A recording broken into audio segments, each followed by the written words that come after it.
If we are not right concerning these truths, and you build your life and your faith and your hopes upon something that is not right, it will all crumble one of these days. இந்த சத்தியத்தை குறித்து நீங்கள் விசுவாசிக்கிற காரியங்கள் சரியில்லை என்று சொன்னால், பிறகு சரியில்லாத அந்த காரியங்கள் மீது உங்களுடைய விசுவாசத்தை, நம்பிக்கை, வாழ்க்கை கட்டி எழுப்புவீர்கள். பிறகு கடைசியா ஒரு நாளில எல்லாமே இடிந்து நொறுங்கி விடும். See, what we believe about Jesus Christ is not true.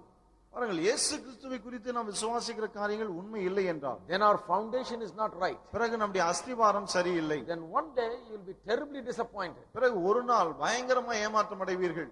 And one day that you will stand totally disappointed. ஒரு நாள் முற்றிலும் ஏமாற்றம் அடைந்தவர்களாய் நிற்பீர்கள். But if it is right, ஆனால் அது சரியா இருக்கும் என்றால், what we believe about Jesus is right, இயேசுவை குறித்து நாம் விசுவாசிக்கும் காரியங்கள் சரியா இருக்கும் என்றால், and then we have nothing to be ashamed. பிறகு வெட்கப்படுவதற்கு நமக்கு ஒன்றுமே இல்லை. Nothing to be ashamed about our faith in Christ. கிறிஸ்துவின் மீது நமக்குள்ள விசுவாசத்தை குறித்து வெட்கப்பட ஒன்றுமில்லை. Nothing to be ashamed about proclaiming Christ. கிறிஸ்துவை அறிவிக்கிறோமே, அதை குறித்து வெட்கப்பட எதுவும் இல்லை.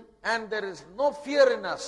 We are not afraid of any persecution or anything that might arise because of the name of Jesus. அது மட்டுமல்ல, இயேசுவின் நாமத்து நிமித்தம் ஏதாவது துன்பங்கள், உபத்திரவங்கள், கஷ்டங்கள் எது வந்தாலும் சரி, அதை கண்டு நாம் பயப்படவும் மாட்டோம். Because what we believe is right. ஏனென்றால் நாம் விசுவாசிக்கிற காரியங்கள் சரியானவைகள். Therefore we will stand on it. ஆகவே அதன் மீது நாம் நிற்போம். That is why this doctrine is so important. ஆகவே தான் இந்த உபதேசம் அவ்வளவு முக்கியம். Now particularly last week we began to consider the meaning of Christ's death. குறிப்பாக கடந்த வாரத்திலே கிறிஸ்துவின் மரணத்திற்கு அர்த்தம் என்ன என்பதை நாம் படிக்க ஆரம்பித்தோம். Why did he die? ஏன் அவர் மரித்தார்? What happened as a result of his death? அவருடைய மரணத்தின் விளைவாக என்ன சம்பவித்தது? What is the meaning of what took place on the cross of Calvary? Kalvari சிலுவையிலே நடந்ததே அந்த காரியங்களின் அர்த்தம் என்ன? What is the meaning of his death, burial and resurrection? அவருடைய மரணம், அடக்கம் பண்ணப்படுதல், உயிர்த்தெழுதல், இவைகளின் அர்த்தம் என்ன? Now many people give many different views. அநேகர் பல்வேறு கருத்துக்களை கூறுகிறார்கள். Now this is one of the keys to the Christian faith. கிறிஸ்தவ விசுவாசத்திற்கு திறவுகோல் போல இருப்பது இது இந்த காரியமும். Many people may give many different views, but if you are not right on this one, then you go wrong on everything after that. பாருங்கள், பலர் பல்வேறு கருத்துக்களை சொல்லலாம், ஆனால் நீங்கள் இதுல சரியா இல்லாவிட்டால் பிறகு எல்லாவற்றிலும் நீங்கள் தவறாய் போக நேரிடும். That is the reason we began to consider some false views concerning the meaning of Christ's death. இதனாலதான் கிறிஸ்துவின் மரணத்தை குறித்து, அந்த மரணத்திற்கு அர்த்தம் என்ன என்பதை குறித்து உள்ள தவறான கருத்துக்களையும் நாம் படித்தோம். Because you need to know them. ஏனென்றால் அதெல்லாம் நீங்கள் அறிந்து கொள்ள வேண்டும். Because when somebody preaches something that even touches on those things and that exhibits a belief on those things, you must be very careful. ஏனென்றால் யாராவது ஒருவர் அந்த காரியங்களை குறித்து, நீங்கள் விசுவாசிக்கிற அந்த காரியங்களை குறித்து எதையாவது சொன்னால் என்ன சொல்லுகிறார் என்பதை குறித்து ஒரு தெளிவு உங்களுக்கு இருக்க வேண்டும். So that is why we are teaching this. ஆகவே தான் இதை நாம் போதிக்கிறோம். Today I want to go through a couple of more views that are false. இன்றைக்கு இன்னும் இரண்டு தவறான கருத்துக்களை நாம் படிக்க போகிறோம். Three views that are false. மூன்று தவறான கருத்துக்களை. Then we will go and explain to you the correct view. அதன் பிறகு சரியான கருத்து என்ன என்பதை உங்களுக்கு விளக்க போகிறோம். Last week I told you there are many false views. கடந்த வாரம் உங்களுக்கு சொன்னேன் பல தவறான கருத்துக்கள் இருக்கிறது. Among them one of the important ones is the ransom theory. அதுல முக்கியமான ஒன்று பணயமாக அவர் தம்மை ஒப்பு கொடுத்தார் என்பது. They say that Christ had to pay a ransom, God had to pay a ransom to the devil. அதாவது தேவன் பிசாசுக்கு ஒரு மீட்கும் பொருளை கொடுக்க வேண்டியதா இருக்கிறது. And because that ransom had to be paid, Christ's death was the means through which that ransom was paid. அந்த மீட்கும் பொருள் கொடுக்க வேண்டியதா இருந்தபடியினாலே கிறிஸ்துவின் மரணத்தின் மூலமாக அந்த மீட்கும் பொருள் கொடுக்கப்பட்டது என்று சொல்லுகிறார். His death became the ransom for our redemption. அவருடைய மரணம் தான் நம்முடைய மீட்புக்கு மீட்கும் பொருளா இருந்தது. I showed you very clearly that Satan has no right to demand anything from God. நான் உங்களுக்கு மிக தெளிவாய் காண்பித்தேன். சாத்தானிடத்திலிருந்து தேவனிடத்திலிருந்து சாத்தான் எதையும் கோருவதற்கு எந்த உரிமை அவனுக்கு இல்லை. He cannot hold us hostage and then demand something from God. நம்மை பணைய கைதிகளை அவன் வைத்துக் கொண்டு பிறகு தேவனிடத்தில் ஒன்றை கோர முடியாது. That is impossible. அது முடியாத விஷயம். So the ransom theory is not something acceptable. ஆகவே இந்த மீட்கும் பொருள் தியரி அதை ஏற்றுக்கொள்ள முடியாதது. God didn't pay ransom to Satan. தேவன் சாத்தானுக்கு மீட்கும் பொருளை கொடுக்கவில்லை. The ransom that he paid is the price that was paid for our redemption. அவர் கொடுத்த மீட்கும் பொருள் நம்முடைய மீட்புக்காக அவர் செலுத்திய கிரயம். And the price that was demanded was the price that was demanded by God himself. அந்த கிரயம் கேட்கப்பட்டதே, அதை கேட்டதே தேவன் தான்.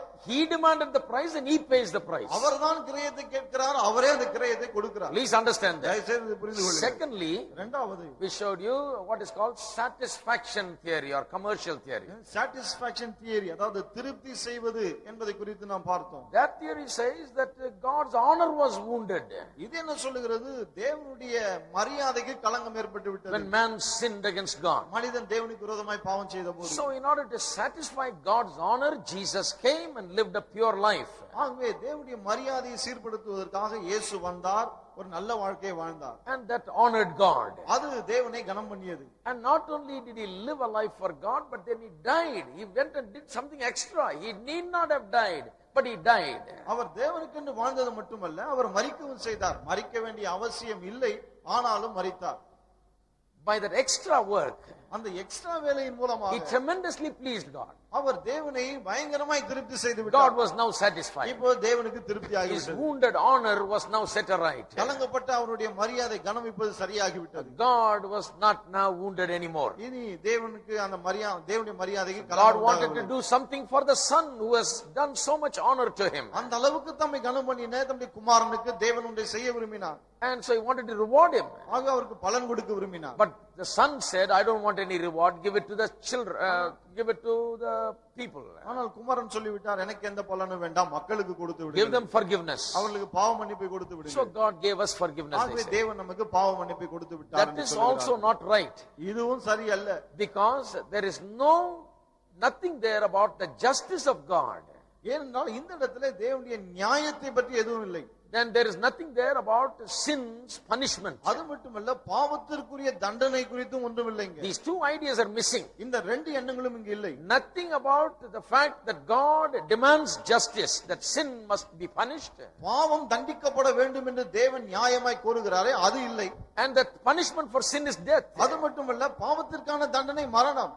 Those two things are missing. இந்த ரெண்டு காரியங்களும் இதிலே இல்லை. Without that, they are just talking about honor of God and how Jesus satisfied it. இது இல்லாம தேவனுடைய மரியாதை குறித்தும் எப்படி இயேசு அதை திருப்தி செய்தார் என்பதை குறித்து அவர் பேசுகிறார்கள். That is why it is not right. ஆகவே தான் அது சரியில்லை. Then we considered another theory called moral influence theory. பிறகு இன்னொரு தியரியை நாம் பார்த்தோம், அதுதான் moral influence theory என்பது. That says இந்த தியரி that the சொல்கிறது, death of Christ கிறிஸ்துவின் மரணம் was something to influence us. நம்மை ஏதோ ஒரு விதத்திலே அது பாதிக்கிறது. It was meant to melt our hard hearts. நம்முடைய கடினமான உள்ளங்களை உருகும்படியாக அவர் மரித்தார். It is to show us how much God loved us. அதாவது தேவன் எந்த அளவுக்கு நம்மை நேசிக்கிறார் என்பதை காண்பிப்பதற்காக அவர் மரித்தார். Cross, they say, was another word, an expression of God's love, where God says, even though you hated me and killed me, I love you. என்ன சொல்லுகிறார்கள்? சிலுவையானது தேவனுடைய அன்பின் வெளிப்பாடா இருக்கிறது. நீங்கள் என்னை வெறுத்தாலும் சரி, நான் உங்களை நேசிக்கிறேன் என்று தேவன் நம்மை பார்த்து சொல்லுகிறாராம். So it was only to do something for us. ஆகவே நமக்காக ஏதோ ஒன்று செய்யும்படிக்கு அது நடந்தது. It was only to tell us about God's love. அதாவது தேவனுடைய அன்பை நமக்கு சொல்வதற்காக அது And நடந்தது. influence us in that way to live better. அதாவது நல்ல முறையிலே நாம் வாழும்படி அது நம்மை பாதிக்கிறது என்று That is சொல்லுகிறார். also not right. பாருங்க, அதுவும் சரியல்ல. Again, the sense of justice and punishment is missing. மறுபடியும் இந்த இடத்துல அந்த நியாயம் தண்டனை இது ரெண்டும் இல்லை. The fact that Christ died for us and that he died taking our punishment is missing. கிறிஸ்து நமக்காக மரித்தார், நம்முடைய பாவங்களை சுமந்து மரித்தார், இந்த உண்மை அதுல இல்லை. There is no teaching there about how sin demands death. எப்படி பாவத்துக்கு மரணம் தான் தண்டனை, அது அங்கு இல்லை. There is no teaching about how he became our substitute and took our death. எப்படி அவர் நம்முடைய பதிலாளாய் மாறி நம்முடைய மரணத்தை எடுத்துக்கொண்டார், அது அங்கு இல்லை. And there is nothing about the punishment aspect. அது மட்டுமல்ல, இந்த தண்டனை விஷயத்தை குறித்து எதுவுமே Then சொல்லப்படவில்லை. the fourth one is about called the example theory. நான்காவது தான் இந்த எக்ஸாம்பிள் தியரி என்று அழைக்கப்படுகிறது. That says that Jesus came and obeyed God's word perfectly. இது என்ன சொல்லுகிறது? இயேசு வந்தார், தேவனுடைய வார்த்தைக்கு முற்றிலும் கீழ்ப்படிந்தார். And he gave us a very good example. நமக்கு ஒரு நல்ல மாதிரியாய் விளங்கினார். That if we lived by his example, then we are saved. அவருடைய மாதிரியின்படி நாம் வாழ்ந்தால் நாம் ரட்சிக்கப்பட்டு விடுவோம். I told you நான் உங்களுக்கு சொன்னேன், that if we lived by his example and get saved, அவருடைய மாதிரியின்படி வாழ்ந்து நாம் ரட்சிக்கப்பட்டால், then how will those people that lived before him be saved? பிறகு அவருக்கு முன்னாலே வாழ்ந்தார்களே மக்கள், அவர்கள் எப்படி The ரட்சிக்கப்படுவார்கள்? Old Testament saints, how will they be saved? Because they don't have an example to பழைய save them. ஏற்பாட்டு பரிசுத்தவான்கள் எப்படி ரட்சிக்கப்படுவார்கள்? ஏனென்றால் பின்பற்ற அவர்களுக்கு மாதிரி இல்லை. இல்லையே. The Bible says வேதம் சொல்லுகிறது that the sins of the past saints, the Old Testament saints of God, were propitiated through the blood of Jesus. இயேசு கிறிஸ்துவின் இரத்தத்தின் மூலமாக தான் பழைய ஏற்பாட்டு பரிசுத்தவானுடைய பாவமும் அகற்றப்பட்டது என்று வேதம் சொல்லுகிறது. So that example theory is not right. ஆகவே இந்த மாதிரி தியரி அது சரியில்லை. Again, the thing about sin and the death as punishment is missing. மறுபடியும் இந்த இடத்துல பாவத்தை பற்றி எதுவும் இல்லை, பிறகு பாவத்துக்கான தண்டனை மரணம் அதை பற்றி எதுவும் இல்லை. And there is nothing about how God demands the punishment for sin. பாவத்துக்கு தண்டனை மரணம் தான் தேவன் இதை கோருகிறார், அதை குறித்து எதுவுமே இல்லை. And there is no way for people to be saved that were born before Christ. பிறகு கிறிஸ்துவுக்கு முன்னாலே பிறந்த மக்கள் ரட்சிக்கப்படுவதற்கு வேற வழியே இல்லை. Now let's go on to another one. சரி, அடுத்ததுக்கு நாம் செல்லுவோம். Another theory is called what is called a governmental theory. இந்த தியரி கவர்மெண்டல் தியரி என்று அழைக்கப்படுகிறது. You know, because they say that God could have forgiven our sins anyway. இவர்கள் என்ன சொல்லுகிறார்கள், தேவன் நம்முடைய பாவங்களை எப்படி வேணா மன்னிச்சிருக்கலாம். Christ's death was not necessary. கிறிஸ்துவின் மரணம் அவசியமே இல்லை. You know, it is not necessary for him to come and die for us on the cross. அவர் இங்கு வந்து சிலுவையிலே நமக்காக மரிப்பதெல்லாம் அவசியமே இல்லை. The justice of God did not demand it, they say. தேவனுடைய நியாயம் அதை கோரவில்லை என்று சொல்லுகிறார்கள். They say God's law is not something final. தேவனுடைய பிரமாணம் முடிவான ஒன்று அல்ல. God may say something as a law, but then he is able to change it. தேவன் ஒரு பிரமாணமாக ஒன்று சொல்லலாம், என்றாலும் அவரால் அதை மாற்ற முடியும். God may say the soul that sins shall die and tomorrow change the whole thing. பாவம் செய்கிற ஆத்துமா சாகும் என்று தேவன் சொல்லலாம், நாளைக்கே எல்லாவற்றையும் அவர் மாற்றி He விடலாம். may say the wages of sin is death and then change tomorrow if he wants to.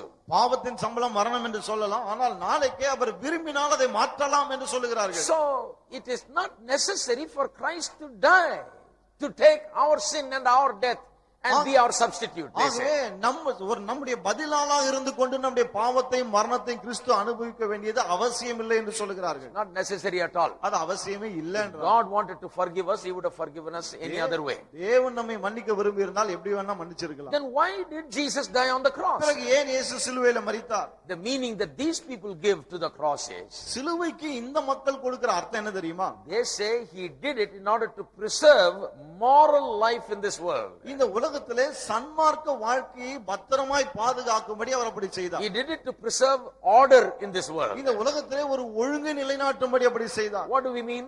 என்ன அர்த்தத்தில் அப்படி See, if சொல்கிறார்கள்? he did not die, பாருங்கள், அவர் மரிக்கவில்லை என்றார். if he did not show that sin would bring death, பாவம் மரணத்தை கொண்டு வரும் என்பதை அவர் காண்பிக்கவில்லை என்றார். then everybody will do as they wish. பிறகு எல்லாருமே தங்கள் மனம் போன போக்கின்படி It செய்வார்கள். will lead to a kind of a chaos all over the world. உலகம் முழுவதும் அது பெரிய குழப்பத்தை கொண்டு வரும். If God did not allow his son to die on the cross, தேவன் தம்முடைய குமாரன் சிலுவையிலே மரிக்க அனுமதிக்கவில்லை என்றார். then people would think about sin very lightly. பிறகு மக்கள் பாவத்தை மிகவும் லேசாக எண்ணி They விடுவார்கள். would think, well, this doesn't have any punishment. We can do it and then God forgive it. பாவத்துக்கு தான் Forgives it. தண்டனை இல்லையே, சரி பாவத்தை செய்வோம், நம்ம மன்னிச்சிடுவார், தப்பிச்சிடலாம். They will think, well, God doesn't have any rules. தேவனுக்கு எந்த சட்டதிட்டமும் இல்லை என்று He has நினைப்பார்கள். no regulations. அவருக்கு எந்த ஒழுங்கும் கிடையாது. You can do what you like and then you can go cry to him and he may change his mind and then forgive you என்ன tomorrow. வேணாலும் நம்ம செய்யலாம், அப்புறம் அவர்கிட்ட போய் அழுதா அவர் மனம் மாறி நம்ம மன்னிச்சு விடுவார். We will have a lawlessness. சட்டம் ஒழுங்கு என்பதே இங்க இருக்காது. People will start doing whatever they want because they'll be bold. They'll think God can anytime change his order and do whatever he wants. அதாவது மக்கள் தேவன் எந்த நேரத்திலும் தம்முடைய சட்டதிட்டங்களை மாற்றி நம்ம மன்னித்து விடுவார் என்ற நினைப்புல மக்கள் எதை வேண்டுமானாலும் செய்வார்கள். That is why to preserve order Jesus had to die. ஆகவேதான் இந்த ஒழுங்கு நிலைநாட்டும்படி பாதுகாக்கும்படி இயேசு மரிக்க வேண்டியது. Again you notice மறுபடியும் இங்க கவனிங்க. there is nothing there about how that God demands that death is the punishment for sin. பாவத்திற்கான தண்டனை மரணம் தான் என்று தேவன் கோருகிறார், அதை பற்றி எதுவும் இல்லை. There is nothing about why Jesus had to die in order for sin to be atoned. பாவம் பரிகரிக்கப்பட இயேசுவானவர் ஏன் மரிக்க வேண்டும், அதை பற்றி எதுவுமே இல்லை. There is nothing there about how that sin demands death. எப்படி பாவம் மரணத்தை கோருகிறது, அதை குறித்து எதுவும் இல்லை. God has said that wages of sin is death. பாவத்தின் சம்பளம் மரணம் என்று தேவன் சொல்லிவிட்டார். The soul that sins shall die. பாவம் செய்கிற ஆத்துமா சாகும். Is God going to change that? தேவன் அதை மாற்ற போகிறாரா? If he changes that, அவர் அதை மாற்றுவார் என்றார். then how can we believe God? பிறகு எப்படி நாம் தேவனை நம்பலாம்? He can change everything. அவர் எல்லாவற்றையும் மாற்ற முடியுமே. He said he is going to come அவர் சொன்னார் நான் திரும்ப வருவேன் என்று. He may change that also. அவர் அதையும் ஒருவேளை மாற்றி He விடலாம். tells me I will never leave me nor forsake me. அவர் என்ன பார்த்து சொல்லுகிறார், நான் உன்னை விட்டு விலகவும் மாட்டேன் கைவிடவும் மாட்டேன் He என்று. may change that also. He may leave me. அவர் ஒருவேளை அதையும் மாற்றி என்ன கைவிட்டுடலாம். Then he gives so many promises. பிறகு நிறைய வாக்குத்தத்தங்களை கொடுக்கிறார். He may give up all those promises. அந்த வாக்குத்தத்தங்கள் இதெல்லாம் செல்லாதுன்னு சொல்லிடலாம். If God can change as and when he likes, according to his whims and fancies, then I cannot preach from this word. There is nothing to believe about God.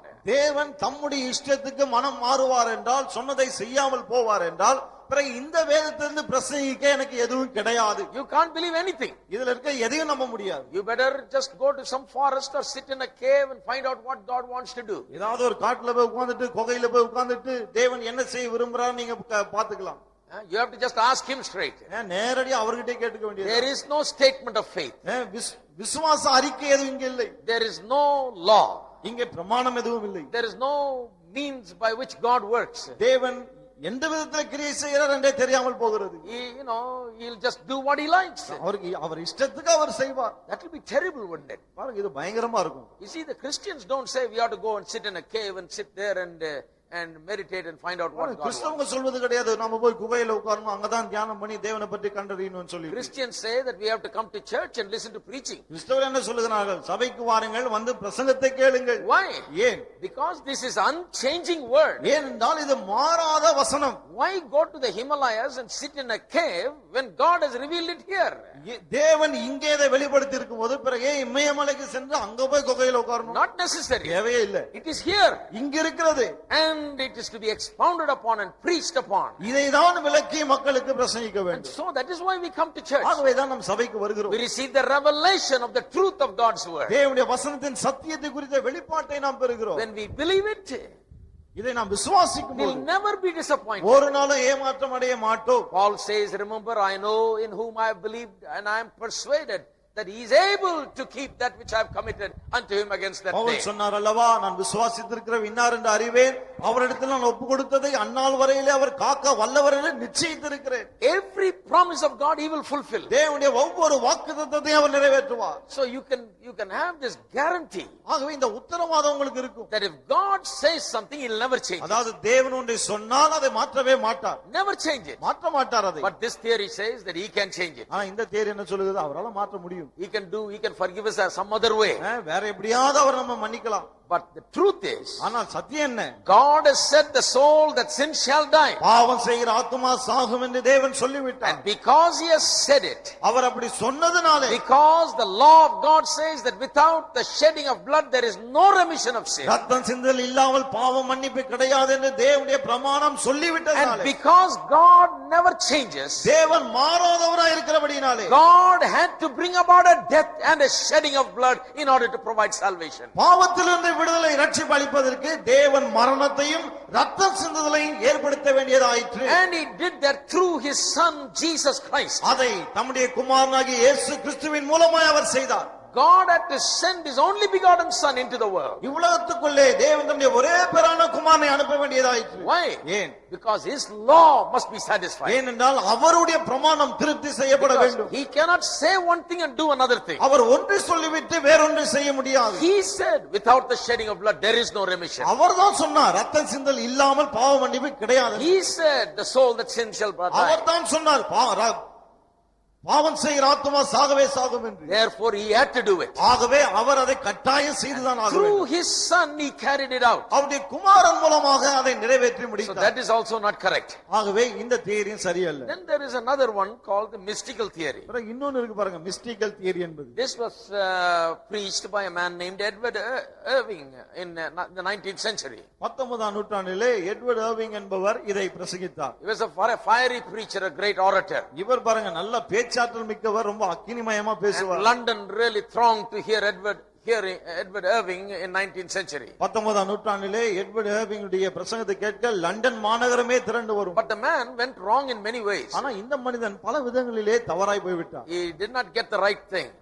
சரியான காரியத்தை அவர் பற்றிக் கொள்ளவில்லை. Particularly concerning the meaning of Christ's death on the cross. அதிலும் குறிப்பாக கிறிஸ்துவின் சிலுவை மரணத்தை குறித்து அவர் சரியாய் புரிந்து கொள்ளவில்லை. He said that when Jesus came into the world, அவர் என்ன சொன்னார், இயேசு இந்த உலகத்துல வந்தபோது he took on human nature. அவர் மனுஷ தன்மையுடைய உடையவராக இருந்தார். But that his human nature was not sinless. It was sinful human nature. he ஆனால் said. அந்த மனுஷ தன்மை பாவமற்றதா இருக்கவில்லை, பாவம் உள்ளதாகத்தான் இருந்தது. But ஆனால் Jesus made sure that the sinful human nature was kept pure by the power of the Holy Spirit. பாவம் நிறைந்த இந்த மனுஷத்தன்மை பரிசுத்தாவின் வல்லமையினாலே பாவத்தால் கரைபடாதபடிக்கு இயேசு பார்த்து கொண்டார். That he was struggling with sin and the power of the Spirit will help him to keep away from sin. அதாவது பாவத்தோடு கூட அவர் போராடினார். பிறகு பரிசுத்தாவின் வல்லமை அவர் பாவம் செய்யாதபடிக்கு அவரை காத்தது. And then on the cross of Calvary when he died, பிறகு கல்வாரி சிலுவையிலே அவர் மரித்தபோது he said by dying on the cross, he literally purged sin from his body. அவர் என்ன சொன்னார்? சிலுவையிலே மரித்ததன் மூலமாய்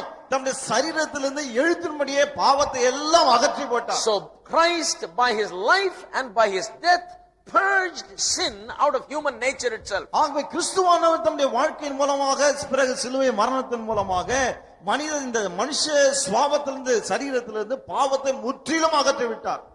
That is what he preached. அதுதான் அவர் பிரசங்கித்தார். Absolutely wrong. பாருங்க, அது முற்றிலும் தவறு. No, the Bible teaches that Jesus was sinless. வேதம் நமக்கு போதிக்கிறது இயேசு பாவமற்றவர் என்று.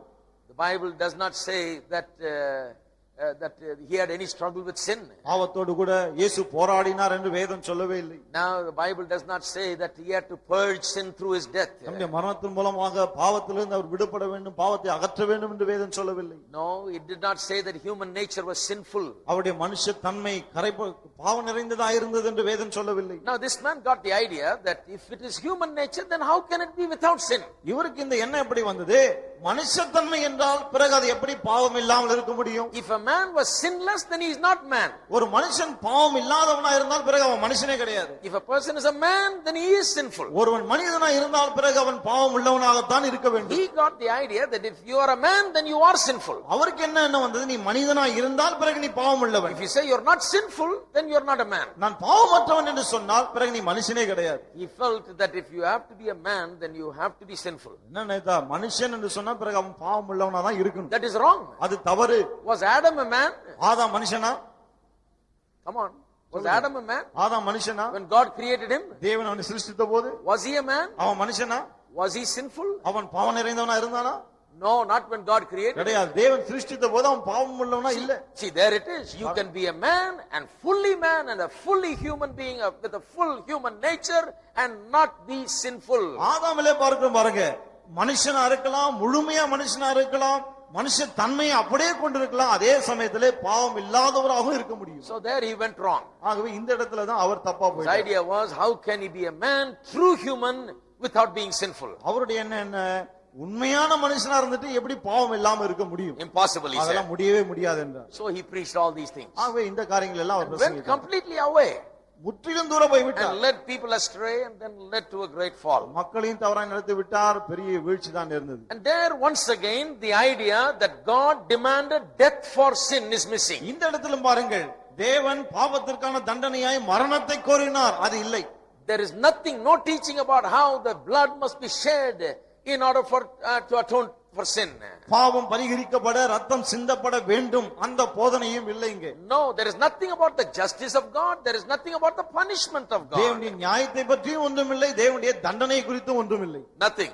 எதுவுமே Just a கிடையாது. mystical conception, a funny mystical conception about what the cross means. சிலுவை என்றால் என்ன? ஏதோ ஒரு கட்டுக்கதை போல வேடிக்கையா இருக்கிற அவர் சொல்லுகிற காரியம். And there is no basis in the scripture for all of this. இதற்கெல்லாம் வேத வாக்கியங்களிலே எந்த ஆதாரமும் கிடையாது. It's not right. அது சரி அல்ல. And finally there is another theory. கடைசியாக இன்னொரு தியரி This இருக்கிறது. is probably the most modern of all theories and probably most widely preached. பாருங்க, இது எல்லா தியரியிலும் ரொம்ப நவீன காலத்துல வந்தது. அது மட்டுமல்ல, எல்லா இடத்திலும் பரவலாய் பிரசங்கிக்கப்பட்ட ஒரு theory. Very popular in the beginning of the 20th century. 20ஆம் நூற்றாண்டின் ஆரம்பத்தில் ரொம்ப பிரபலமா இருந்தது. It's called vicarious repentance theory.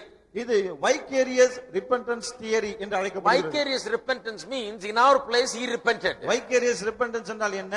நமக்கு பதிலாக அவர் மனம் திரும்பினார். They believed, these people that taught this, இப்படி சொல்லுகிற இந்த மக்கள் என்ன நம்புகிறார்கள்? they believed that by dying on the cross Jesus was really offering repentance on behalf of entire mankind. சிலுவையிலே மரித்ததன் மூலம் மனுக்குலம் முழுவதின் சார்பாக இயேசுவானவர் மனம் திரும்புகிறார்.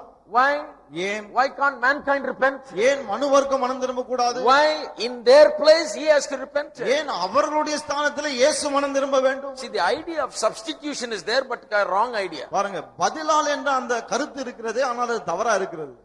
Substituting, he is as our substitute, he is offering repentance. பாருங்க, they say. நம்முடைய பதிலாளாக இருந்து கொண்டு அவர் மனம் திரும்புகிறார் என்று சொல்லுகிறார்கள். Why man cannot repent? ஏன் மனிதன் மனம் திரும்ப முடியாது? As a man has no true conception of sin. என்ன சொல்லுகிறார்கள்? பாவம் என்றால் என்ன, அதை குறித்து நிஜமாய் மனிதனுக்கு என்னவென்று தெரியாது. Yes, he doesn't understand what sin is. பாவம் என்றால் என்ன என்பதே அவனுக்கு புரியவில்லை. Therefore he cannot repent truly. ஆகவே அவன் உண்மையாய் மனம் திரும்ப முடியாது. And if he does not repent truly, then God cannot really forgive him. அவன் உண்மையாய் மனம் திரும்பாவிட்டால் பிறகு தேவன் அவனை நிஜமாய் மன்னிக்க முடியாது. That is why someone had to come who had a total knowledge of sin and vicariously as our substitute repent for our sin. ஆகவே தான் பாவத்தை குறித்து முற்றிலும் எல்லாம் அறிந்தவர் நமக்கு பதிலாக அவர் மனம் திரும்ப வேண்டும். So Christ on the cross was making a confession on behalf of mankind. ஆகவே கல்வாரி சிலுவையிலே கிறிஸ்துவானவர் மனுவர்க்கத்தின் சார்பாக அவர் அறிக்கை செய்தார். So in dying he was trying to show ஆகவே தம்முடைய மரணத்தின் மூலமாக அவர் என்ன காண்பிக்க that முயற்சிக்கிறார்? sin is a terrible thing. பாவம் ஒரு கொடூரமான சக்தி. And he was trying to show that mankind deserved death because of their sin. தங்களுடைய பாவத்து நிமித்தம் மனுவர்க்கம் மரிக்க வேண்டியதா இருந்தது.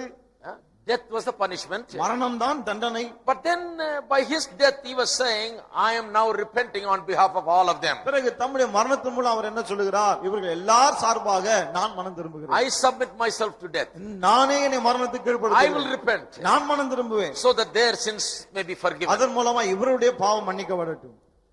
You see, there is something terribly wrong here also. இங்கேயும் ஒரு பயங்கரமான தவறு இருக்கிறது. It is true that Jesus became our substitute. இயேசு நம்முடைய பதிலாளாய் மாறினார், அது உண்மைதான். He took our place. நம்முடைய ஸ்தானத்தை அவர் எடுத்துக்கொண்டார். In our place he suffered on the cross. நம்முடைய ஸ்தானத்திலே தான் அவர் சிலுவையிலே In பாடுபட்டார். our place he died. நம்முடைய ஸ்தானத்திலே அவர் He மரித்தார். took our sin and our punishment. நம்முடைய பாவம் நம்முடைய தண்டனை ரெண்டையும் சுமந்தார் அவர். But to say that he repented for our sins there ஆனா நம்முடைய பாவங்களுக்காக சிலுவையிலே அவர் மனம் திரும்பினார் என்று சொல்வது is wrong. தவறு. He was made sin there. The sin of the world was placed upon him. அவர் பாவமாக்கப்பட்டார். உலகத்தின் பாவம் அவர் மீது வைக்கப்பட்டது. He never sinned. அவர் பாவம் He செய்யவில்லை. never did any sin personally to repent. மனம் திரும்புவதற்கு இயேசு தனிப்பட்ட முறையிலே எந்த பாவத்தையும் செய்யவில்லை. Only if he did any sin he could repent. அவர் பாவம் செய்திருந்தால் தானே மனம் திரும்ப வேண்டும். He was made sin. It was an act of God where God took the sin of entire humanity and placed it upon him. அவர் பாவமாக்கப்பட்டார், அது தேவனுடைய செயல். தேவன் மனுக்குலத்தின் பாவம் முழுவதையும் எடுத்து அவர் மீது வைத்தார். He did not sin, he was made to be sin. அவர் பாவம் செய்யவில்லை, ஆனால் பாவம் ஆக்கப்பட்டார். God made him to be sin. தேவன் அவரை பாவமாக்கினார் For us. நமக்காக. He never sinned. அவர் பாவம் செய்யவில்லை. He bore our sins and our punishment. நம்முடைய பாவத்தை நம்முடைய தண்டனை அவர் Then சுமந்தார். how could he repent? பிறகு எப்படி அவர் மனம் திரும்ப Only முடியும்? if he sinned he could repent. பாவம் செய்திருந்தால் தானே மனம் திரும்ப You முடியும். see, when people came to John the Baptist to be baptized, பாருங்கள், ஞானஸ்நானம் பெற யோவான் ஸ்நானன் கண்டை மக்கள் வந்தபோது you know what requirements he had? அவன் என்னென்ன நிபந்தனைகளை வச்சான் தெரியுமா? He said, repent, அவன் சொன்னா மனம் திரும்புங்கள், repent, மனம் திரும்புங்கள், and bring the fruits of repentance. மனம் திரும்புவதற்கு ஏற்ற கனிகளை கொண்டு வாருங்கள். All right, all the people came and lined up for baptism. சரி, எல்லாரும் வந்தாங்க, ஞானஸ்நானத்துக்காக வரிசையில் நின்றார்கள். He said, did you repent? கேட்டான், மனம் திரும்புவீங்களா? Where is the fruit, evidence of your repentance? மனம் திரும்புவதற்கு ஏற்ற கனிகள் எங்கே, ஆதாரம் எங்கே? And they said, all right, I've repented. Here I am, a repented person. அவன் சொன்னாங்க, நான் மனம் திரும்பிட்டேன் பாருங்க, நான் இங்க மனம் திரும்பினா வந்து I நிக்கிறேன். really feel that I've changed. நான் மாறிட்டேன், நான் நினைக்கிறேன், I've repented. நான் மனம் திரும்பிட்டேன். He said, all right, I'll baptize you. சரி, உங்களுக்கு ஞானஸ்நானம் When கொடுக்கிறேன். people came without repenting just to be baptized, ஞானஸ்நானம் எடுத்தா போதும்னு சொல்லிட்டு மனம் திரும்பாம வந்த மக்கள், he said, you snakes, who told you to escape, who taught you to escape from the wrath to come? அவர்களை பார்த்து கேட்டான், விரியம்பாம் குட்டிகளே, வரப்போற கோவாக்கினிக்கு தப்பித்துக் கொள்ள உங்களுக்கு வகை காட்டினவன் Go யார்? and repent and bring fruits of repentance. போய் மனம் திரும்புங்கள், மனம் திரும்பலுக்கு ஏற்ற கனிகளை கொண்டு வாருங்கள். So nobody could come and get baptism from John the Baptist without repenting. ஆகவே யோவான் ஸ்நானகனை யாருமே மனம் திரும்பாமல் வந்து ஞானஸ்நானம் எடுக்க முடியவில்லை. Everybody that came repented. வந்தவர் எல்லாருமே மனம் திரும்பியவர்கள். All right, when Jesus came, இயேசு வந்தபோது now the whole thing changes. பாருங்க, எல்லாமே Here மாறுகிறது. is Jesus coming. பாருங்க, இயேசு வருகிறார். All of a sudden John says, oh Lord, no, you baptize me. I should not be baptized. திடீரென்று யோவான் ஸ்நானன் சொல்றான், ஆண்டவரே, நான் ஞானஸ்நானம் கொடுக்க கூடாது, நீர் எனக்கு கொடும். I am not worthy. நான் தகுதி வாய்ந்தவன் அல்ல, You must give me baptism. நீர் தான் எனக்கு ஞானஸ்நானம் கொடுக்க வேண்டும். You know why he said that? ஏன் அவன் அப்படி சொன்னான்? Every person he has met so far that got baptized were people that needed repentance. பாருங்க, இதுவரைக்கும் இவன் சந்தித்து ஞானஸ்நானம் கொடுத்தானே, அவர்கள் ஒவ்வொருவரும் மனம் திரும்ப வேண்டியது அவசியமா இருந்தது. But here for the first time in his life he is meeting a person who did not need any repentance. ஆனால் இங்கே முதல் முறையாய் ஒருவரை சந்திக்கிறான், இவர் மனம் திரும்ப வேண்டிய அவசியமே இல்லை. He didn't ask him, did you repent? அவரை பார்த்து கேட்கல, நீர் மனம் திரும்பினீரா என்று. No, he said, you baptize me. கிடையாது, அவன் சொல்லுகிறான், நீர் எனக்கு ஞானஸ்நானம் Because கொடு. John the Baptist himself is in a position to repent. ஏனென்றால் யோவான் ஸ்நானகனே மனம் திரும்ப வேண்டிய ஒரு நிலைமையில் இருக்கிறார். Jesus is in a superior position. இயேசு மேன்மையான நிலைமையில் இருக்கிறார். He need not repent. அவர் மனம் திரும்ப வேண்டியதே இல்ல. I tell you, my friend, to say that Jesus must repent is wrong. பாருங்கள், இயேசு மனம் திரும்ப வேண்டும் என்று சொல்வது தவறு. He never sinned anything. அவர் எந்த பாவம் செய்யவில்லை. He simply became our substitute and therefore bore our sins. பாருங்கள், அவர் நம்முடைய பதிலாக மாறினார், ஆகவே நம்முடைய பாவங்களை சுமந்தார். He did not sin. அவர் பாவம் செய்யவில்லை, Therefore he had no guilt. ஆகவே அவர் மீது குற்றம் இல்லை, and therefore he did not repent. ஆகவே அவர் மனம் திரும்ப வேண்டிய அவசியம் இல்லை. Therefore it is impossible for him to repent. ஆகவே அவர் மனம் திரும்புவது என்பது முடியாத காரியம். All right, all these things I have spoken so that we may understand this more clearly. பாருங்கள், இதை இன்னும் தெளிவாய் புரிந்து கொள்ளும்படியாக தான் இந்த எல்லா காரியங்களையும் உங்களுக்கு சொன்னேன். Because I told you, like last time, ஏண்டா கடந்த முறை போல உங்களுக்கு சொன்னேன் இல்லையா? you know, I have heard and read people talking about, say for example, the example theory. பாருங்க, உதாரணத்துக்கு இந்த மாதிரி தியரி இத மக்கள் பிரசங்கிக்க நான் கேட்டிருக்கேன். And there is a man that preaches it so wonderfully. அது அற்புதமா பிரசங்கிக்கிற ஒரு ஆளா இருக்காரு. I read his books அவருடைய புத்தகங்களை and I வாசித்தேன். thought, this is wonderful, this is what I should preach. ஐயோ, இது அற்புதமா இருக்கு, இத தான் நான் பிரசங்கம் பண்ணனும்னு And I யோசிச்சேன். was already in the Bible college ஆனா ஏற்கனவே நான் பைபிள் காலேஜ்ல இருந்தேன்.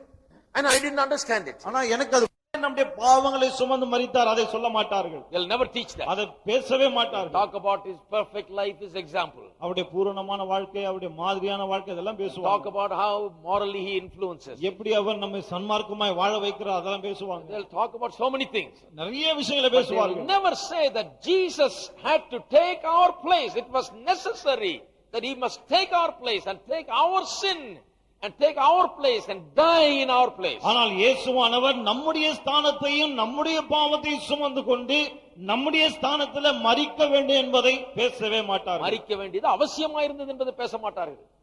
Secondly, they won't talk about the penal aspect, that it was a punishment for our sins that he died. இரண்டாவதாக நம்முடைய பாவத்திற்கு தண்டனையாக தான் அவர் மரித்தார், அதையும் பேச They மாட்டார்கள். will talk about his death as a great sacrifice and a great influence morally upon us. அவருடைய மரணத்தை குறித்து பேசும்போது அது மிகப்பெரிய தியாகமும் மனிதர்கள் சன்மார்க்கமாய் வாழாது உதவுகிறது என்றெல்லாம் சொல்வார்கள். They'll say, oh, we can see the love of God there. அங்கே தேவனுடைய அன்பை பார்க்கிறோம் என்று சொல்வார்கள். They'll say, oh, it melts our hearts and even any hard-hearted man's heart will be அது நம்முடைய உள்ளத்தை உருக்குறது, எவ்வளவுதான் கடின உள்ளம் படைத்திருந்தாலும் அவனுடைய உள்ளத்தையும் உருக்கும் என்று சொல்வார்கள். They will talk about how the cross and his death will do so many things to man. எப்படி சிலுவையும் அவருடைய மரணமும் மனுஷனுக்கு பல நல்ல காரியங்களை செய்யும், அதெல்லாம் பேசுவார்கள். But they will never talk about how it was a punishment for man's sin. ஆனால் அது மனிதனுடைய பாவத்திற்கான தண்டனை என்பதை மாத்திரம் பேசவே மாட்டார்கள். Two things, my friend. ரெண்டு காரியங்கள் நண்பர்களே. You can be sure on this.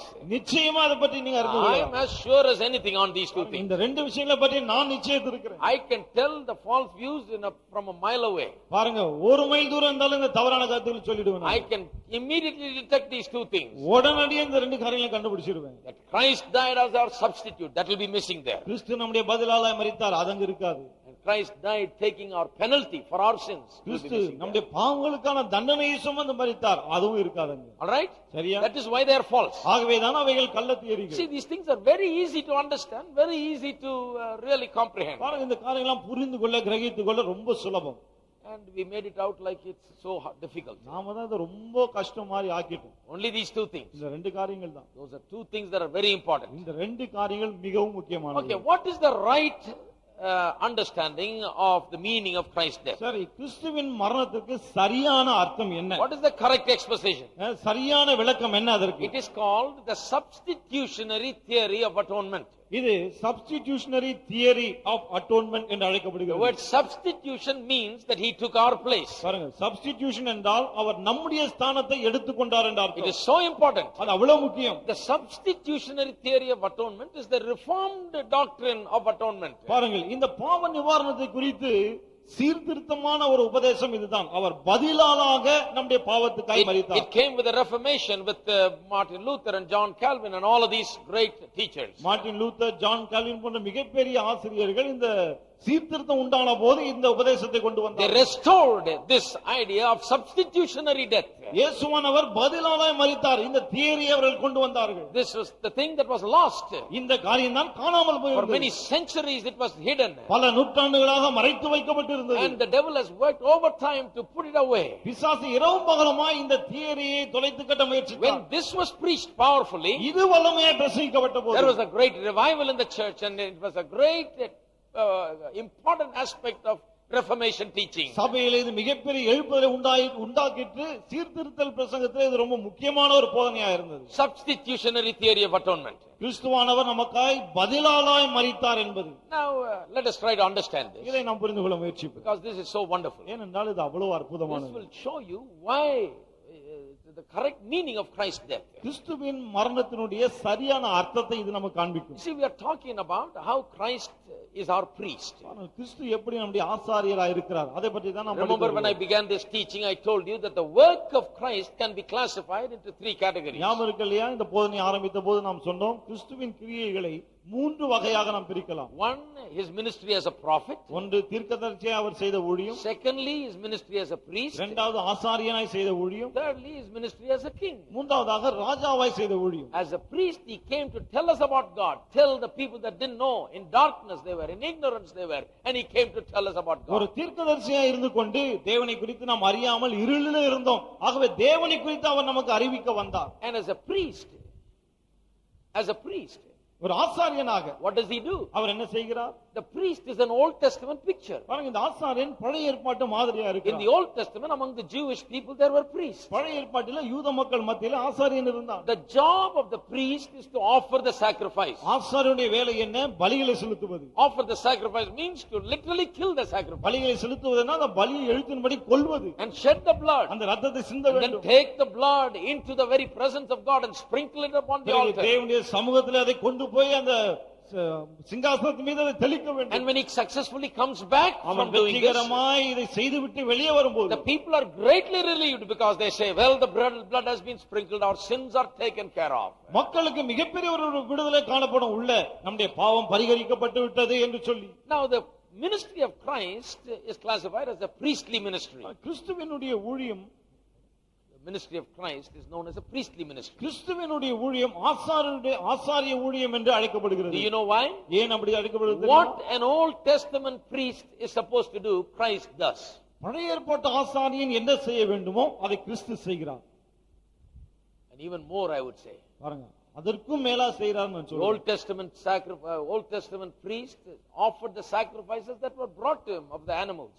பழைய ஏற்பாட்டு ஆசாரியன் மிருகங்களை கொண்டு வந்தார்கள், கொண்டு வரப்பட்ட மிருகங்களை தான் பலி செலுத்தினார். This priest ஆனா இந்த offered ஆசாரியன் himself as the sacrifice. தம்மையே பலியாய் செலுத்தினார். He is both the priest and the sacrifice. இவரே ஆசாரியன், இவரே பலி. The blood is his own, ரத்தம் அவருடைய சொந்த and ரத்தம். the priestly work is his own. ஆசாரிய ஊழியம் அவருடைய சொந்த ஊழியம். This is the most wonderful thing. இதுதான் மிகவும் அற்புதமான This is ஊழியம். why when he came, he said in Luke chapter 24 verse 44, இதனாலதான் அவர் or வந்தபோது Matthew 5:17. மத்தேயு 5:17 அவர் சொன்னார், He said, I have not come to destroy the law, I have come to fulfill the law. நியாயப்பிரமாணத்தை அழிக்க நான் வரவில்லை, அதை நிறைவேற்ற வந்தேன் என்றார். How to fulfill the law? எப்படி நியாயப்பிரமாணத்தை நிறைவேற்றுவது? Not only by doing what the 10 Commandments 10 says, கற்பனைகள் சொன்னதை செய்வதன் மூலமாய் மட்டுமல்ல, but also by providing the sacrifice. ஒரு பலியை செலுத்துவதன் மூலமாக கூட. The law required a sacrifice. நியாயப்பிரமாணம் பலி செலுத்த வேண்டும் என்று கோரியது. You see, the law did not simply say just do these 10 things and you'll be all right. பாருங்க, நியாயப்பிரமாணம் சும்மா சொல்லல இந்த 10 காரியங்களையும் செய்யுங்க அப்ப எல்லாம் நல்லா ஆயிடுவீங்க. Now listen to me very carefully. பாருங்க, நான் சொல்றது நல்லா We are கவனிங்க. coming to a very important ரொம்ப point here. முக்கியமான ஒரு பாயிண்ட்க்கு வருகிறோம். The law did not say do these 10 commandments and you'll be fine. இந்த 10 கற்பனைகளை செய்யுங்கள் எல்லாம் நன்றா இருக்கு என்று சொல்லவில்லை. No, the law said do these 10 things. இல்ல, பிரமாணம் என்ன சொல்லுகிறது? இந்த 10 காரியங்களை செய்யுங்கள். And then it said பிறகு சொல்லுகிறது, you bring the sacrifice. பலிகளை கொண்டு வாருங்கள். Bring the sin offering. பாவ நிவாரண பலியை கொண்டு Bring the வாருங்கள். burnt offering. தகன பலியை கொண்டு வாருங்கள். Do you know why? ஏன் தெரியுமா? Because no man will be able to do these 10 things. ஏன்னா இந்த 10 காரியங்களையும் எந்த ஒரு மனிதனும் செய்ய முடியாது. So the point is, ஆக விஷயம் என்ன? try to do these 10 things. இந்த 10 காரியங்களை செய்ய முயற்சியுங்கள். You will realize that there is sin in you, and that is why you are not able to do these things. அப்பொழுது உணர்வீர்கள், எனக்குள்ளே பாவம் இருக்கிறது, ஆகவேதான் இந்த 10 காரியங்களை என்னால் செய்ய முடியவில்லை என்று. You will realize that you are a sinner. நீங்கள் பாவி என்பதை உணர்வீர்கள். Therefore, when the commandments have showed you that you are a sinner, then go and kill an animal and bring its blood. ஆகவே அந்த கற்பனைகள் நீங்கள் பாவி என்பதை காண்பித்த பிறகு போங்கள், ஒரு பலியை கொண்டு வந்து அதை கொன்று அந்த இரத்தத்தை சிந்துங்கள். Because what is the punishment for violating one of these 10 commandments? ஏனென்றால் இந்த 10 கற்பனைகளில் எதையாவது ஒன்றை மீறினால் அதற்குரிய தண்டனை என்ன? Death. மரணம். The soul that sin shall die. பாவம் செய்கிற ஆத்துமா சாகும். Wages of sin is death. பாவத்தின் சம்பளம் மரணம். So any man trying to work these 10 commandments will find that he cannot do it. ஆகவே இந்த 10 கற்பனைகளின்படி நடக்க முயற்சிக்கிற யாரானாலும் சரி அதன்படி செய்ய முடியாது என்பதை கண்டுகொள்வார்கள். Now if anybody said here that I have done all the 10 commandments, you've got to be lying. Really, I can guarantee you that you're lying. இங்க இருக்கிற யாராவது 10 நான் செய்ய முடியும்னு சொன்னா உண்மையா பொய் சொல்றாங்க. No man could do it. எந்த மனுஷனும் அதை செய்ய முடியாது. Now we have fulfilled it through Christ, in and through Christ. இப்பொழுது நாம் கிறிஸ்துவுக்குள் கிறிஸ்துவின் மூலமாக அதை நிறைவேற்றி இருக்கிறோம். But in and of ourselves we can never do it. ஆனால் நம்மால் நாமே தனியாக அதை செய்ய முடியாது. 10 commandments were never given for us to do it and live thereby. 10 கற்பனைகள் அதை நிறைவேற்றி அதன்படி வாழ்வதற்காக நமக்கு கொடுக்கப்படவில்லை. It was only given to prove to us our sinfulness. நம்முடைய பாவ தன்மையை நமக்கு நிரூபிக்கும்படியாக தான் அவைகள் கொடுக்கப்பட்டது. Prove to us our hopelessness in our sin. நம்முடைய பாவத்தில் எவ்வளவு நம்பிக்கையற்றவனாய் இருக்கிறோம் அதை நிரூபிக்க கொடுக்கப்பட்டது. Any man who has truly tried these 10 commandments will certify about himself that he cannot do it. இந்த 10 கற்பனைகளை உண்மையாய் செய்ய முயற்சித்த யாரானாலும் சரி இதை செய்ய முடியவில்லை என்று சான்றிதழை கொடுப்பார்கள். A truly religious person who has tried to live by the law of God will come back crying, saying, what's wrong with me? I am not able to do it. தேவனுடைய 10 கற்பனைகளை செய்ய முயற்சிக்கிற உண்மையான பக்தி கொண்டவன் அழுது கொண்டு கண்ணீர் விட்டு கொண்டு வருவான், ஐயோ என்னால் இதை செய்ய முடியவில்லை என்று. மெய்யான பக்திமானா இருந்தா 10 கற்பனை கிட்ட போயிட்டு அழுதுட்டு தான் வருவான், ஐயோ நான் எவ்வளவு முயற்சித்தேன், என்னால செய்ய முடியலையே, I am failure. நான் தோல்வி அடைகிறேன். And then he will seek God. அதன் பிறகு அவன் தேவனை தேடுவான். Then God will say, அப்போ தேவன் சொல்வார், just bring a sacrifice. பலியை கொண்டு வா போதும். Wages of sin is death. பாவத்தின் சம்பளம் மரணம். Without the shedding of blood there is no remission of sin. ரத்தம் சிந்துதல் இல்லாமல் பாவ மன்னிப்பு கிடையாது. You can't be saved by doing the 10 commandments. 10 கற்பனைகளை செஞ்சு நீ ரட்சிக்கப்பட முடியாது. Because you can't do it. ஏனென்றால் அதை உன்னால் செய்ய முடியாது. You are going to be saved by the shedding of the blood. ரத்தம் சிந்தப்படுவதன் மூலமாக தான் நீ ரட்சிக்கப்பட போகிறாய். Amen. Amen. By the shedding of the blood. ரத்தம் சிந்துதல் மூலமாய். That is why David said. ஆகவேதான் தாவீது சொன்னான். You know, in Romans chapter 4 we read about it. ரோமர் 4ஆம் அதிகாரத்தில் அது குறித்து நாம் வாசிக்கிறோம். He didn't say blessed is the man who keepeth all the 10 commandments. 10 கற்பனைகளை கைக்கொள்ளுகிறவன் பாக்கியவான் என்று அவன் சொன்னவில்லை. Because there is no man that keepeth all the 10 ஏனென்றால் commandments. 10 கற்பனைகளை கைக்கொள்ளுகிறவன் எவனும் இல்லை. If there is anybody that can keep it, he will be blessed. பாருங்க, யாராவது அப்படி கைக்கொள்ளவன் இருந்தா அவன் பாக்கியவான். But none keepeth it. ஆனா ஒருவனும் கைக்கொள்ளவில்லை. That is why he said, ஆகவேதான் அவன் சொன்னான், blessed is the man whose sins are forgiven, whose iniquities are covered. எவனுடைய பாவங்கள் மன்னிக்கப்பட்டதோ எவனுடைய அக்கிரமங்கள் மூடப்பட்டதோ அவன் பாக்கியவான். Amen. Amen. He realized that. அவன் அதை உணர்ந்தான். He said, oh, I can't come to God claiming that I've done all that he said. அவன் சொல்லுகிறான், தேவனே நீ சொன்னதெல்லாம் செய்து விட்டேன் என்று சொல்லிக்கொண்டு தேவனுடைய என்னால் வர முடியாது. I can come to you only through the blood. ரத்தத்தின் மூலமாய் மட்டுமே உம்முடைய நான் வர முடியும். Now people misunderstand the Old Testament terribly sometimes. மக்கள் சில சமயங்களில் பழைய ஏற்பாட்டை பயங்கரமாய் தவறாய் புரிந்து கொள்கிறார்கள். I've even heard people say something like, in the Old Testament people came to God by faithfully obeying the 10 commandments. என்ன சொல்லி நான் கேட்டிருக்கேன், 10 கற்பனைகளுக்கு அப்படியே உண்மையா கீழ்ப்படிஞ்சு அதன் மூலமாக தான் மக்கள் தேவனுடைய வந்தார்கள் அப்படின்றாங்க. பழைய ஏற்பாட்டு காலத்துல. பழைய But in the New ஏற்பாட்டு Testament we come through Jesus. ஆனா நம்ம புதிய ஏற்பாட்டு காலத்துல இயேசுவின் மூலமா வருது. No. கிடையாது. In the Old Testament itself, பழைய ஏற்பாட்டிலேயே nobody could come qualifying themselves on the basis of perfect fulfillment of the 10 commandments. 10 கற்பனைகளையும் நான் பூரணமாய் நிறைவேற்றி விட்டேன், அந்த தகுதியின் அடிப்படையில வருகிறேன் என்று ஒருவனாலும் சொல்ல முடியவில்லை. That is why every time man came to God, he had to offer sacrifices in the Old Testament. ஆகவேதான் பழைய ஏற்பாட்டிலே ஒவ்வொரு முறையும் மனிதன் தேவனுடைய வந்தபோது பலி செலுத்த வேண்டியதாக இருந்தது. That is why the law had two parts to it. ஆகவேதான் நியாயப்பிரமாணத்தில் ரெண்டு பகுதி இருந்தது. The Bible speaks of the law and the sacrifices. வேதாகமும் நியாயப்பிரமாணமும் பலிகளும் என்று சொல்லுகிறது. Have you ever read that? அதை வாசித்திருக்கீங்களா? Law and the sacrifices. நியாயப்பிரமாணமும் பலிகளும். Not just the law. வெறும் நியாயப்பிரமாணம் அல்ல. Sacrifices. பலிகளும் இருந்தது. The law was to show sin, the sacrifice was to take care of sin. பாவத்தை காண்பிக்க நியாயப்பிரமாணம், பாவத்தை போக்க பலிகள். Only the sacrifice took care of sin. பலிகள் தான் பாவத்தை நீக்கியது. The law simply revealed sin. நியாயப்பிரமாணம் பாவத்தை வெளிப்படுத்தி அவ்வளவுதான். I hope you understand it this evening.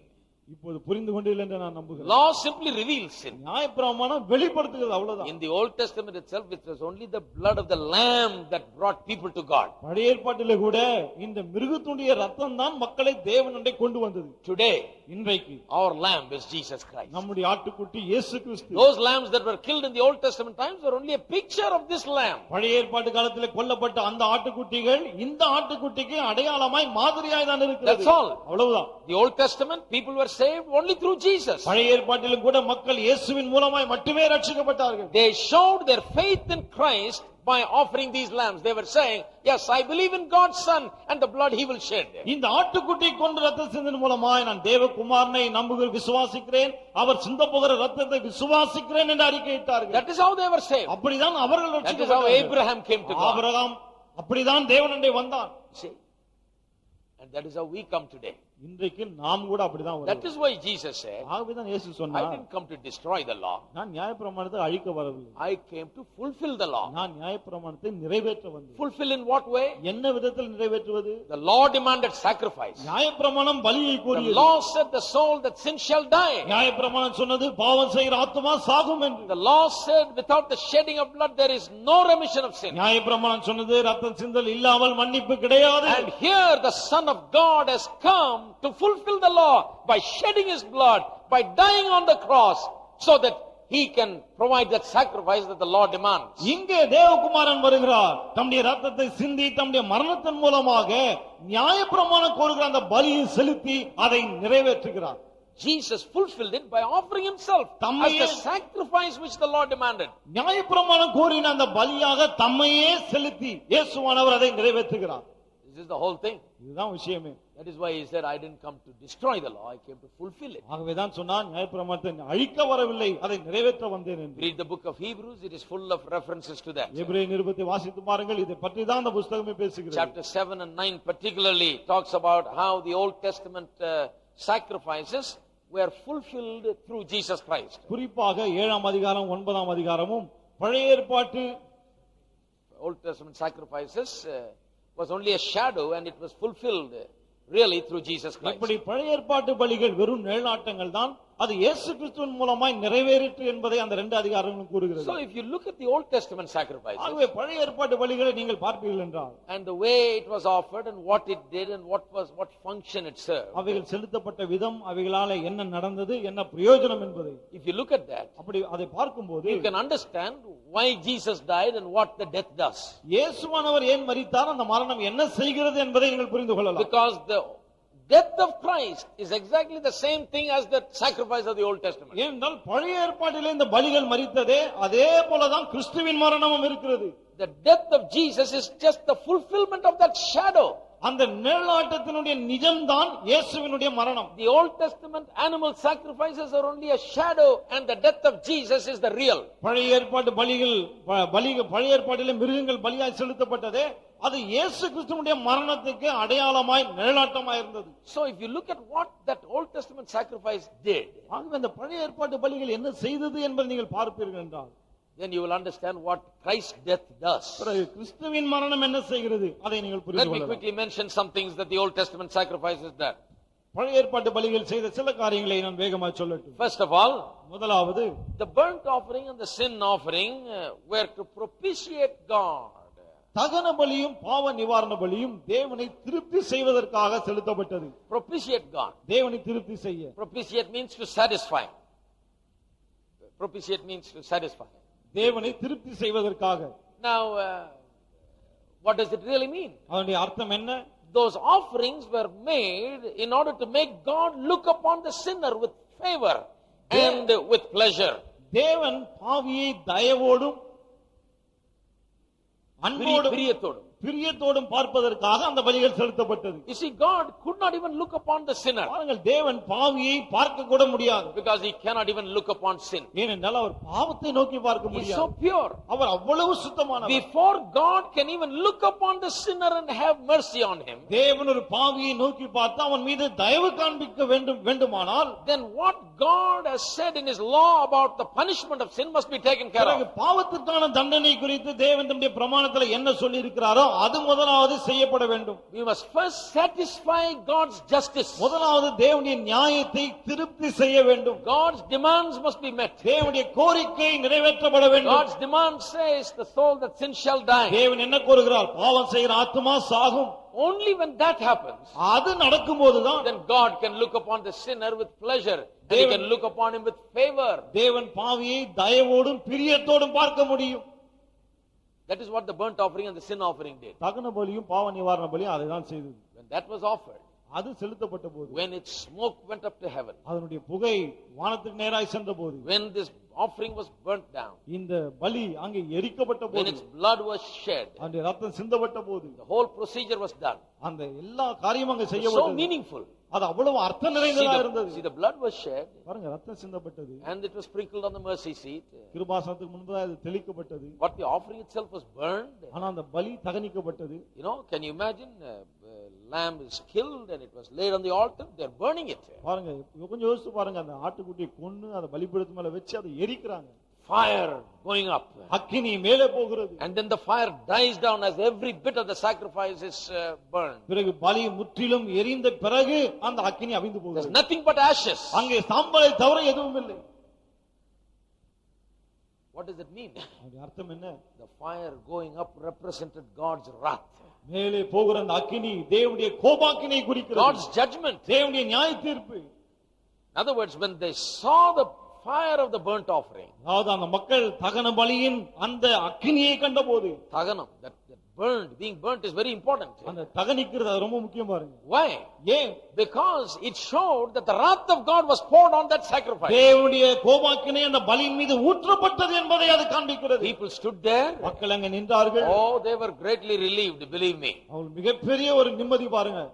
Because they see that the exact fire would have fallen on them. ஏனென்றால் அந்த அக்கினி தன் மீது விழுந்திருக்கும் என்பதை அவர்கள் அங்கே It is காண்கிறார்கள். they who should have been on the altar. அவர்கள் தான் அந்த பலிபீடத்தின் மீது இருக்க It வேண்டும். is upon them the fire of God should have fallen. அவர்கள் மீது தான் தேவ அக்கினி விழுந்திருக்க It வேண்டும். is they who should have received the judgment of God. அவர்கள் தான் தேவனுடைய நியாய தீர்ப்பை பெற்றிருக்க வேண்டும். But now that innocent animal in their place is receiving that ஆனால் judgment. குற்றமில்லாத அந்த ஆட்டுக்குட்டியுடைய ஸ்தானத்தில் இப்போது அந்த நியாய தீர்ப்பை ஏற்றுக்கொள்கிறது. In front of their eyes, it is becoming ashes. அவருடைய கண்களுக்கு முன்பாகவே அது சாம்பலாய் போகிறது. Becoming nothing. அது ஒன்றுமில்லாமல் போகிறது. And the fire burns until it is burnt down, every bit of it. அந்த அக்கினி அவிந்து போகிற வரையிலும் அப்படியே தகனித்துக் The கொண்டிருக்கிறது. smoke goes up. அந்த புகை மேலே போகிறது.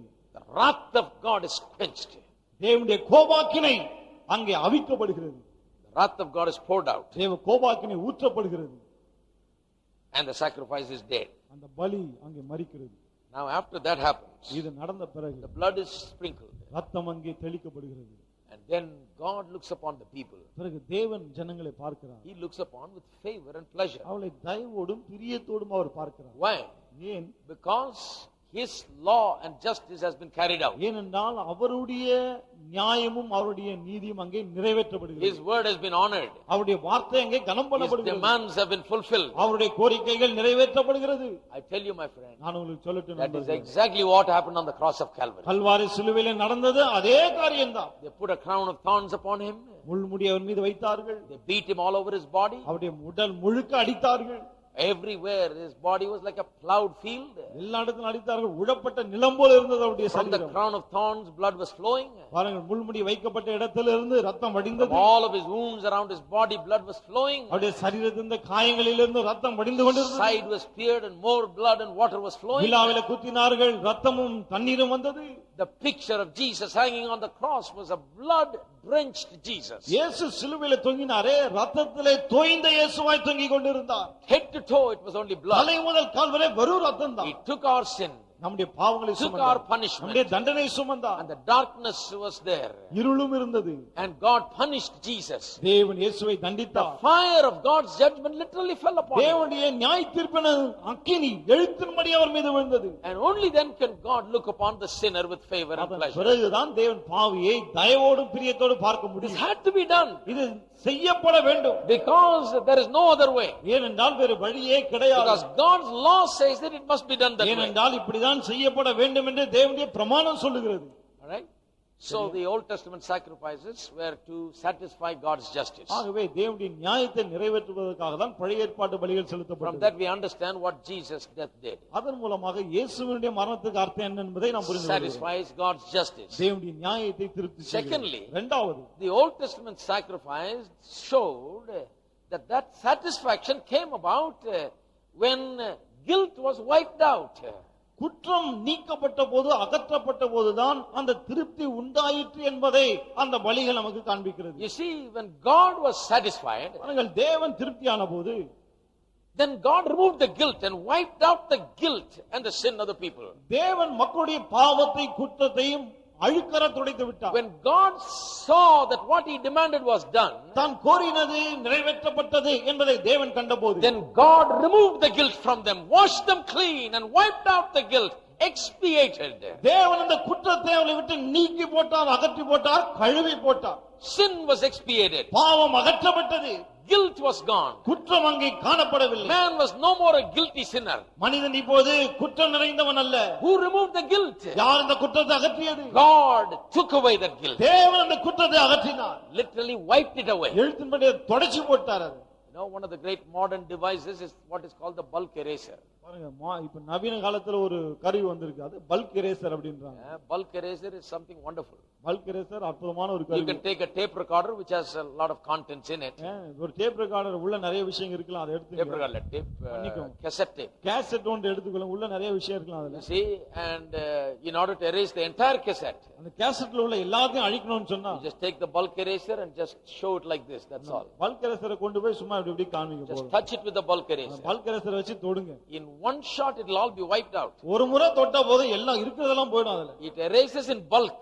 இருக்கிறத மொத்தமா எடுத்துடுது, அழிச்சிடுது. I tell you, when God's justice was satisfied, நான் உங்களுக்கு சொல்லட்டும், தேவனுடைய நியாயம் திருப்தி செய்யப்பட்ட போது, God looked down from heaven தேவன் பரலோகத்திலிருந்து and பார்த்தார். in one shot wiped out the guilt of man. ஒரே ஒரு செயலின் மூலமாய் தேவனுடைய மனுஷனுடைய எல்லா குற்றத்தையும் துடைத்து Man was போட்டார். no more guilty anymore. மனிதன் இனி குற்றவாளி அல்ல. Because God is satisfied, he wiped away his guilt. தேவன் திருப்தியானபடியினாலே அவனுடைய குற்றத்தை அகற்றி போட்டார். Because man is already punished. ஏன்னா மனுஷன் ஏற்கனவே தண்டிக்கப்பட்டு விட்டான். You see, when you punish your child, பாருங்க, உங்க பிள்ளையை நீங்க தண்டிக்கும் போது, today he does a sin, you punish him. இன்னைக்கு ஒரு தப்பு செய்யறான், தண்டிக்கிறீங்க. Tomorrow evening when you come back from work, you don't take the cane again and go back and punish him for the yesterday's sin. நாளைக்கு வேலைக்கு போயிட்டு வரும்போது நேத்து செஞ்ச அதே குற்றத்துக்காக திரும்ப போய் அவனை தண்டிக்கிறது. திரும்பவும் பெரம்ப எடுத்து நேத்து இப்படி பண்ணியா படவா, இங்க வா, உன்னை பாரு என்ன பண்றேன்னு. நேத்து அடிச்சாச்சு, அப்படி திருப்பி அப்படி அடி. You finished it yesterday. நேத்தே முடிச்சிட்டீங்களே. So you look upon him with a different attitude. அது இப்போ அவனை பார்க்கும்போது வித்தியாசமா பாக்குறீங்க. Isn't that right? சரியா? You don't look upon him as one who has offended. நேத்து உங்களுக்கு எதிராக குற்றம் செய்தனா பாக்குறது That is கிடையாது. gone. That account is over. அந்த கணக்கு முடிஞ்சிச்சு. When the sacrifice was offered, அந்த பலி செலுத்தப்பட்ட போது, Jesus died on the cross. இயேசு சிலுவையிலே மரித்த போது, Because the sin and the punishment was taken care of. அந்த பாவம் அதற்குரிய தண்டனையுமே அங்கே நிறைவேற்றப்பட்டபடியினாலே, God does not look upon man as a sinner anymore. He looks upon him with favor and pleasure now. தேவன் இப்போது மனிதனை பாவியை பார்க்கிறதை மாறாக தயவோடு பிரியத்தோடு அவனை பார்க்கிறார். Wipes away his guilt. அவனுடைய குற்றத்தை எல்லாம் அகற்றுகிறார். So man is no more guilty. ஆகவே மனுஷன் இப்ப குற்றவாளி அல்ல. He can come to God. அவன் தேவனுடைய வரலாம். And thirdly, I'll finish in a couple of minutes. Thirdly, மூன்றாவதாக, this wiping away of guilt was possible because of a vicarious punishment of a victim. That is, another person was punished in his place. மனிதனுடைய ஸ்தானத்திலே இன்னொருவர் தண்டிக்கப்பட்டபடியினாலேதான் மனிதனுடைய குற்றம் துடைக்கப்படுவது சாத்தியமாயிற்று. It is not possible otherwise. இல்லாவிட்டால் அது சாத்தியம். Otherwise man himself has to die, then how will he live and be justified? இல்லாவிட்டால் மனுஷன் தான் சாகணும், பிறகு எப்படி அவன் பிழைக்க முடியும், அவன் நீதிமானாக்கப்பட முடியும்? No. கிடையாது. Man's sin has to be borne by some other person, மனிதனுடைய பாவத்தை இன்னொருவர் சுமக்க வேண்டும். so that he can bear it and finish with it, அப்போதுதான் அவர் அதை சுமந்து தீர்க்க முடியும். and bring him expiation or wiping away of the guilt. அதன் பிறகு அவனுடைய குற்றத்தை நீக்கி போட முடியும். And that was done by a vicarious victim, and that vicarious victim is Christ. இது இன்னொருவராலே செய்யப்பட்டது, அந்த இன்னொருவர் தான் கிறிஸ்து. In the Old Testament, it was a sacrifice. பழைய ஏற்பாட்டிலே அது ஒரு பலியா இருந்தது. That sacrifice took the sin and the punishment. அந்த பலி அந்த பாவத்தையும் தண்டனையும் When சுமந்தது. the priest laid hands on the sacrifice before killing it, it meant the sin of the people was transferred to the animal. கொல்லுவதற்கு முன்பாக மிருகத்தின் தலையின் மீது ஆசாரியன் கையை வைத்தான். அதனுடைய அர்த்தம் என்ன? மக்களுடைய பாவங்கள் இதன் மீது வந்துவிட்டது, பரிமாறப்படுகிறது என்று. People saw it and they said, there it is, my sins are there on that animal. மக்கள் அதை கண்டபோது என்ன நினைத்தார்கள்? அந்த மிருகத்தின் மீது என் பாவம் இருக்கிறது. One animal was killed, ஒரு மிருகம் கொல்லப்பட்டது, another was sent away, never to return. இன்னொன்று போக்கால அனுப்பப்பட்டது, திரும்ப வரவே வராது. They saw that animal going, they said, oh, there goes my sin, it's going to a point of no return. அந்த மிருகம் போகிறதை கண்டபோது என்ன சொன்னாங்க? என் பாவம் போகிறது, இது திரும்ப வரவே வராது. You see, the people stood there seeing their sins passed on to another victim. தங்களுடைய பாவம் இன்னொருவர் மீது வைக்கப்படுவதை மக்கள் அங்க நின்று கண்ணார It கண்டார்கள். is through that their sin is taken care of and their guilt is taken care அதன் of. மூலமா அவருடைய பாவமும் அவருடைய குற்றமும் And பரிகரிக்கப்பட்டது. finally, கடைசியாக நான்காவது, the effect of all this, the result of all this, இவை எல்லாவற்றுடைய விளைவு, the result of the sin offering and the burnt offering in the Old Testament. அதாவது பழைய ஏற்பாட்டிலே பாவ நிவாரண பலி, தகன பலி செலுத்தினாலே What is the அதன் விளைவு, result? அதனுடைய விளைவு என்ன? There was pardon for the offender and restoration into communion. குற்றவாளி With God. குற்றவாளி மன்னிக்கப்பட்டு தேவனோடு கூட மீண்டும் அவனுக்கு ஒரு தொடர்பு உண்டாகிறது. This is the whole thing. இதுதான் விஷயம். Sin was offered. Sacrifice was offered. பலி செலுத்தப்பட்டது. And that sacrifice was to satisfy God. அந்த பலி தேவனை திருப்தி செய்வதற்கு செலுத்தப்பட்டது. To satisfy God's justice. அதாவது தேவனுடைய நியாயத்தை திருப்தி செய்ய. God's justice said, the soul that sins shall die. தேவனுடைய நியாயம் சொன்னது பாவம் செய்கிற ஆத்துமா சாகும் என்று. So that is the purpose of the sacrifice. ஆகவே அந்த பலியினுடைய நோக்கம் அதுதான். Secondly, இரண்டாவது, when the sacrifice was made, பலி செலுத்தப்பட்ட போது as a result, sin, the guilt was wiped out. அதன் விளைவாக குற்றம் அகற்றப்பட்டது, கழுவப்பட்டது. Man was no more guilty. மனிதன் இனி குற்றவாளி அல்ல. Thirdly, மூன்றாவது, the Old Testament sacrifice showed that it is through the sacrifice that the sin and guilt was taken care of. பழைய ஏற்பாட்டு பலியில் என்ன காண்பித்தது? அந்த பலியின் மூலமாக தான் பாவமும் அதுக்குரிய தண்டனையும் பரிகரிக்கப்பட்டது. Someone else had to take the place as be a substitute and die. யாரோ ஒரு அந்த ஸ்தானத்திலே ஒரு பதிலாக இருந்து மரிக்க வேண்டும். That's the point of the sacrifice. பலியினுடைய விஷயமே அதுதான். Fourthly, நான்காவது, the result is அதனுடைய விளைவு என்ன? now the offerer of the sacrifice, the offender, the sinner is forgiven. இப்போது அந்த குற்றவாளி இருக்கிறானே அவன் மன்னிக்கப்படுகிறான். And he is joined together with God, restored in communion and fellowship with God. தேவனோடு உள்ள உறவில் ஐக்கியத்திலே மீண்டுமாய் அவன் கொண்டு வரப்படுகிறான். He is put together. He can come to God now. தேவனோடு இணைக்கப்படுகிறான். இப்போ அவன் தேவனிடம் வர முடியும். Fellowship with God. தேவனோடு ஐக்கியம் கொள்ள He முடியும். can talk to God. தேவனோடு பேச He can முடியும். live with God. தேவனோடு வாழ முடியும். Now the wonderful thing is the Bible says, அற்புதமான காரியம் என்ன தெரியுமா? வேதம் சொல்லுகிறது, Paul says, பவுல் in சொல்லுகிறார், him we live and move and have our being. அவருக்குள் நாம் பிழைக்கிறோம், அசைகிறோம், இருக்கிறோம். The man who was so far away cannot even come near God பாருங்க, தேவனை விட்டு அவ்வளவு தூரமா இருந்தவன் கிட்ட கூட வர முடியாதவன் because of the sacrifice of Jesus. இயேசுவின் பலியின் மூலமாய் Now lives in him and has his being and moves in him. இப்போது அவருக்குள் இருக்கிறான், அவருக்குள் பிழைக்கிறான், அவருக்குள் அசைகிறான். Lives in him means is actually resident inside of him. அவருக்குள்ள வாழ்கிறான்னு சொன்னா அவனுக்குள்ள கொடுத்துன்னு இருக்கான்னு அர்த்தம். He is there. அங்கதான் இருக்கான். How many people believe you are living in Christ? எத்தனை பேர் நினைக்கிறீங்க நீங்க கிறிஸ்துவுக்குள் Are you வாழ்கிறீர்கள்? living in him? கிறிஸ்துவுக்குள்ள வாழ்கிறீர்களா? In him? அவருக்குள். That is the result of the cross. அதுதான் சிலுவையினுடைய That is the விளைவு. meaning of the cross. சிலுவையினுடைய அர்த்தமும் அதுதான். Shall we stand நம்ம together? எல்லாரும் எழுந்து நிற்போம். Next week we'll consider more scriptures. அடுத்த வாரம் இன்னும் அதிக வசனங்களை நாம் பார்ப்போம். This week we